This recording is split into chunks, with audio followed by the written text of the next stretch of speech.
And the interesting thing is that we have been conditioned to feel the feelings of the things that we don't want in life and that we're afraid of.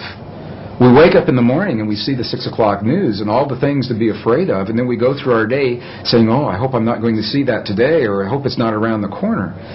And my question, so fascinating me, where do we learn to feel the things that we don't want rather than things that we choose to have? And how would our lives be different if we could cut through all of the static and simply choose in our lives what we would like each moment of each day, or our relationships, or our abundance, or our careers, or the peace in our families to look like? What would our lives look like if we could do that? And there's very good scientific evidence showing precisely what our lives would look like, because we would very quickly experience everything that we've created.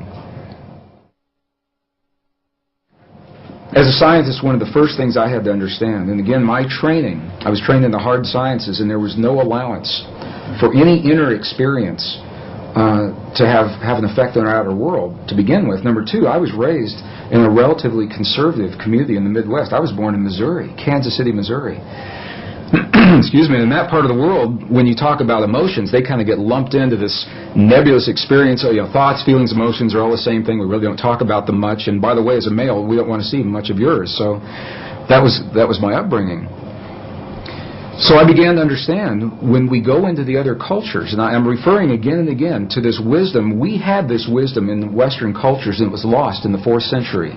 About 1,700 years ago, it was edited right out of our most cherished spiritual and religious traditions, the biblical edits of the 4th century.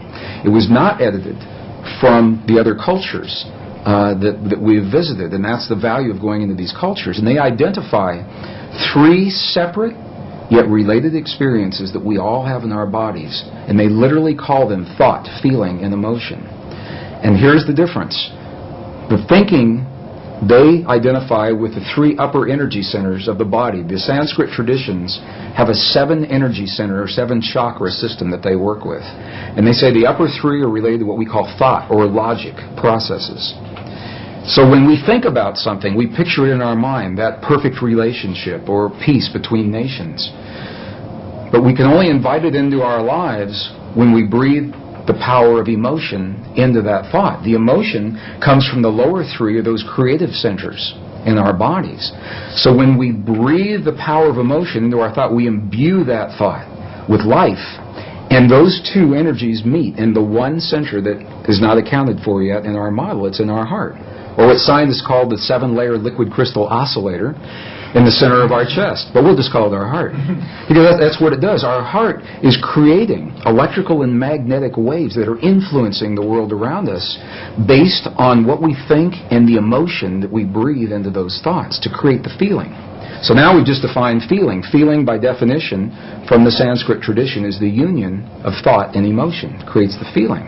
Now what makes this really interesting is that those traditions say we are capable of only 2 primary emotions: love and whatever we feel the opposite of love is. And when you get really deep into the teachings, there are 2 aspects of the same thing. But what they say is when we have our thought, we are either breathing the love of that thought or our fear of that thought to create the feeling. And the feeling then becomes sadness or joy or compassion or anger. Those are not emotions, those are feelings. Now for some people they say, well, you're nitpicking. What difference could it make? And these are the subtle differences between these ancient ways of viewing this inner technology. It's literally a technology, because we can have the same thought or the same affirmation and imbue it with a different emotion and have completely different feelings and create a different outcome. And this is the great secret that was edited out of our Christian and pre-Christian Judeo-Christian traditions when 45 books were removed in the 4th century. 20 were taken out completely. Another 25 were condensed and rearranged.